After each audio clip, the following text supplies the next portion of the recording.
Bienvenue sur Podcast en français, où on découvre le vrai son de la France. Abonne-toi et active la cloche pour ne rien manquer.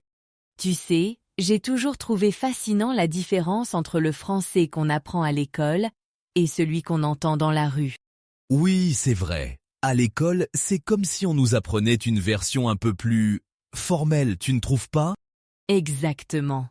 Par exemple, combien de fois on nous a répété de bien prononcer chaque mot, alors qu'en réalité, on avale souvent les syllabes en parlant vite. Et puis, il y a toutes ces expressions qu'on n'apprend jamais en classe, mais qu'on entend tout le temps dans la vie quotidienne. Comme « ça roule » pour dire « ça va » ou « c'est nickel » pour dire que quelque chose est parfait. C'est tellement plus vivant. Oui, et ça montre bien comment la langue évolue. Les gens inventent constamment de nouvelles manières de s'exprimer. C'est vrai. Parfois, je me demande comment les profs gardent le cap avec toutes ces nouveautés. Ça doit être un vrai défi. Tu as raison. Et puis, écouter les conversations dans la rue, c'est comme plonger dans une autre réalité, une sorte de français plus spontané. On dirait que certaines phrases sont comme des codes, tu sais. Elles t'aident à te sentir comme un local. Oui, et je pense que c'est ce qui rend la langue si intéressante. Elle est vivante, elle bouge sans arrêt. Et puis, quand on passe du temps dans un café ou dans les transports, on entend des trucs qu'on n'aurait jamais imaginés en classe. Absolument. Comme quand quelqu'un dit « je file » au lieu de dire « je pars ».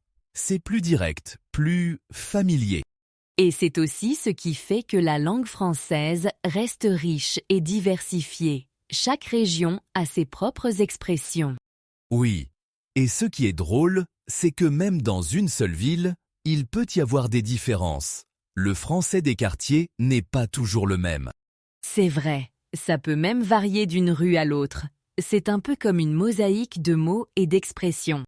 Et parfois, il suffit de regarder un film ou une série pour capter ces nuances.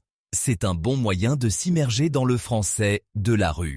Oui, et puis ça permet de mieux comprendre les blagues ou les jeux de mots. C'est tout un univers à découvrir. C'est sûr. Et je pense que c'est cette diversité qui rend la langue française si unique et si belle. Tu as raison. C'est comme si chaque conversation était une petite aventure linguistique à part entière. Et ça nous rappelle que la langue, ce n'est pas juste des règles à apprendre, mais aussi un outil pour se connecter avec les autres. Exactement. C'est un pont entre les gens, quelque chose qui dépasse les mots eux-mêmes. Oui, et c'est ce qui fait que chaque jour, on apprend quelque chose de nouveau, même en parlant notre propre langue. Voilà. Et je trouve que c'est ce qui rend l'apprentissage du français si passionnant, même pour des natifs. Absolument. Et puis, ça montre qu'on n'a jamais vraiment fini d'apprendre, même dans notre propre langue. Et tu sais ce qui me fait sourire? Ces petites phrases qu'on entend partout, comme « pas de souci ». C'est tellement courant. Oui, c'est vrai. Ça remplace « de rien » ou « ce n'est rien ». Et ça passe partout. Ça crée une ambiance détendue. Et puis, il y a « bref ». On l'utilise pour résumer une histoire ou pour dire qu'on passe à autre chose. Ah oui, c'est pratique. Ça permet de ne pas s'attarder et de passer au point suivant rapidement. On l'entend tout le temps. Et, du coup, tu l'entends souvent celui-là? C'est comme un petit pont entre les idées, non? Exactement. Ça marque une conséquence ou une suite logique. C'est devenu un tic de langage pour beaucoup. Et carrément, tu connais? C'est une façon enthousiaste de dire oui ou d'accord. C'est plutôt jovial. Oui, carrément. Ça donne un côté affirmatif aux conversations. Les gens aiment l'utiliser pour montrer qu'ils sont vraiment d'accord. Et que penses-tu de genre?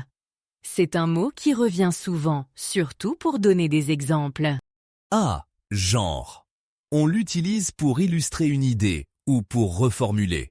C'est assez informel, mais très répandu. Oui, et c'est aussi une façon de nuancer ce qu'on dit, de rendre la conversation plus fluide. Et, grave, tu l'as remarqué? On l'utilise pour renforcer un propos. C'est assez jeune comme expression. Oui, c'est vrai. Ça rend le discours plus vivant, surtout chez les jeunes.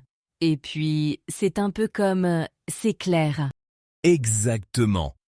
Et en fait, celui-là, on l'entend tout le temps. C'est une manière de clarifier ou de corriger ce qu'on vient de dire. Oui, ça permet de réajuster le tir, de préciser un point. C'est un peu comme dire pour être clair. Et puis, il y a tranquille. Ça exprime l'idée de calme et de sérénité, que tout va bien. Oui, c'est une belle façon de dire qu'on prend les choses à la légère, que tout se passe bien. Et quand on entend « ça passe », c'est souvent pour dire que quelque chose est acceptable, non? Absolument. C'est une manière de dire que ce n'est pas parfait, mais que ça va. C'est assez courant. Et « je kiffe », tu le notes aussi? C'est une façon moderne de dire qu'on aime quelque chose, de manière très détendue. Oui, c'est un peu comme une déclaration d'amour pour quelque chose de simple, comme un plat ou une chanson. Et puis, il y a « t'inquiète » pour rassurer quelqu'un. C'est une expression qui montre qu'on peut compter sur l'autre. Oui, c'est réconfortant. Ça montre qu'on est là pour l'autre, que tout va bien se passer. C'est vrai. Et toutes ces expressions, c'est ce qui donne du charme aux conversations en français. Tu sais, en parlant de charme, je trouve que les accents régionaux ajoutent vraiment une couleur particulière aux conversations en France. Ah oui, c'est vrai. Chaque région a sa propre mélodie, presque comme une musique. On pense tout de suite à l'accent du Sud avec ses intonations chantantes. Oui, c'est tellement agréable à écouter. C'est comme si le soleil était dans la voix des gens du Sud. Et l'accent du Nord, tu le reconnais facilement aussi? Oui, avec ses voyelles très ouvertes. Je trouve que ça donne un côté chaleureux aux échanges. Les accents, ça change vraiment l'atmosphère d'une conversation.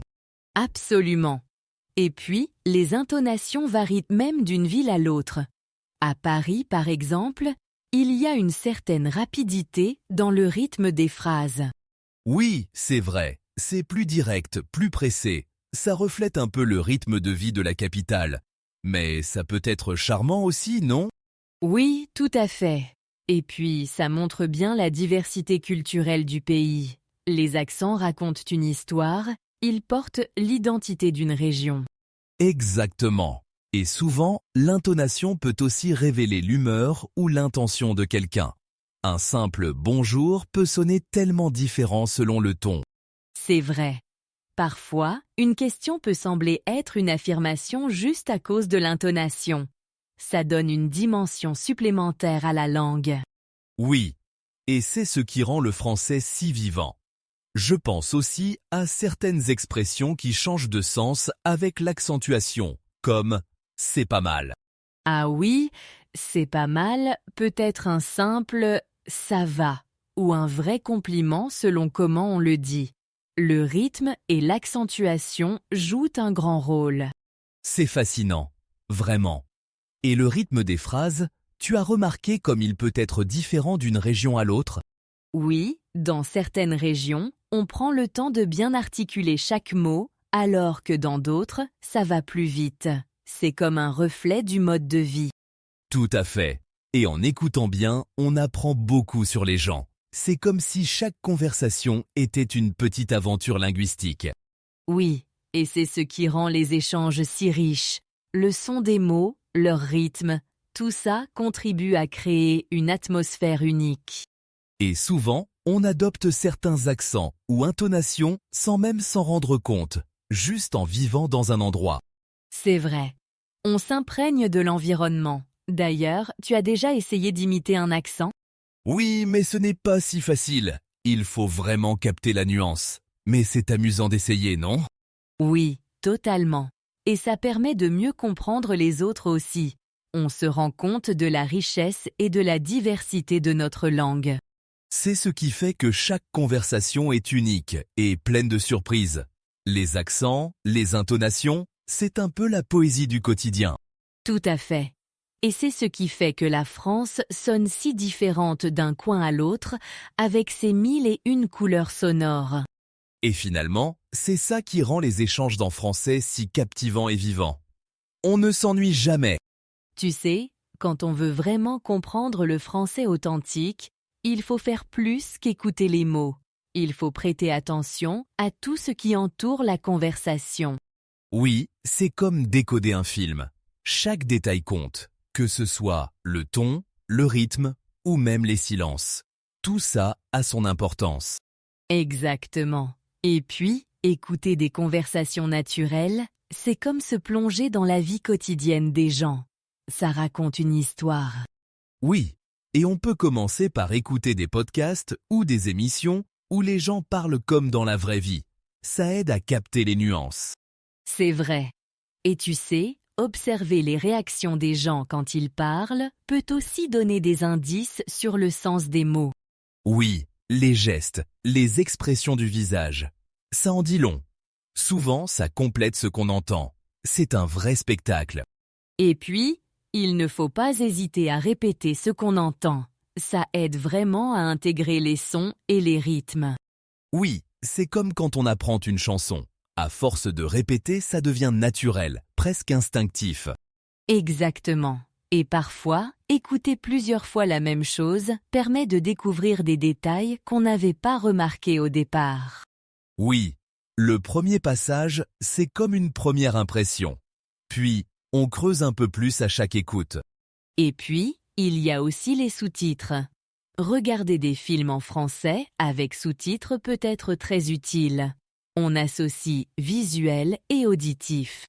Ah oui, c'est une bonne méthode. Et ça aide à lier le son aux mots écrits, ce qui solidifie la compréhension.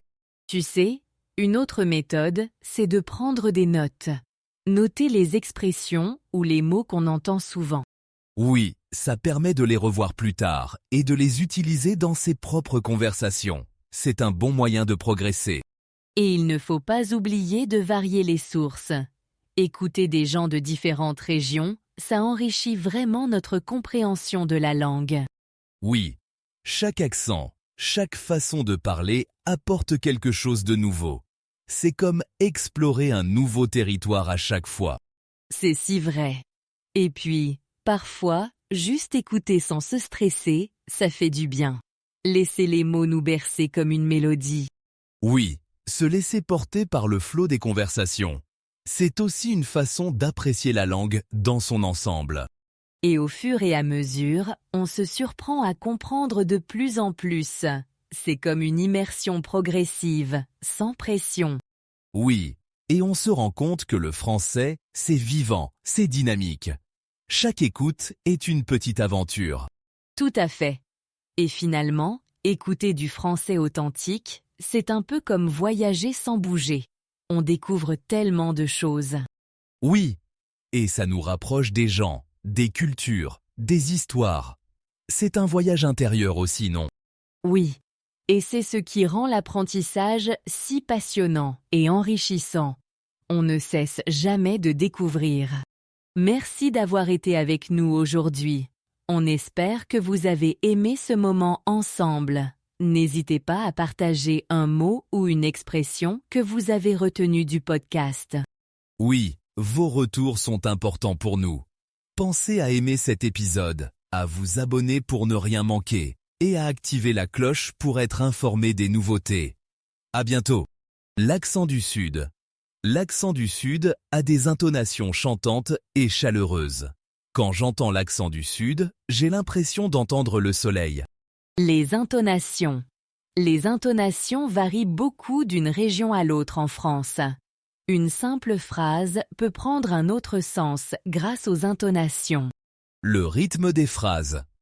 À Paris, le rythme des phrases est souvent rapide et direct. Le rythme des phrases peut révéler le mode de vie d'une région. Une atmosphère. Les accents et les intonations créent une atmosphère unique dans une conversation. Une atmosphère chaleureuse se dégage souvent des échanges avec des accents du Sud. Les conversations naturelles. Écouter des conversations naturelles aide à comprendre le français authentique. J'aime écouter des conversations naturelles pour capter les nuances de la langue.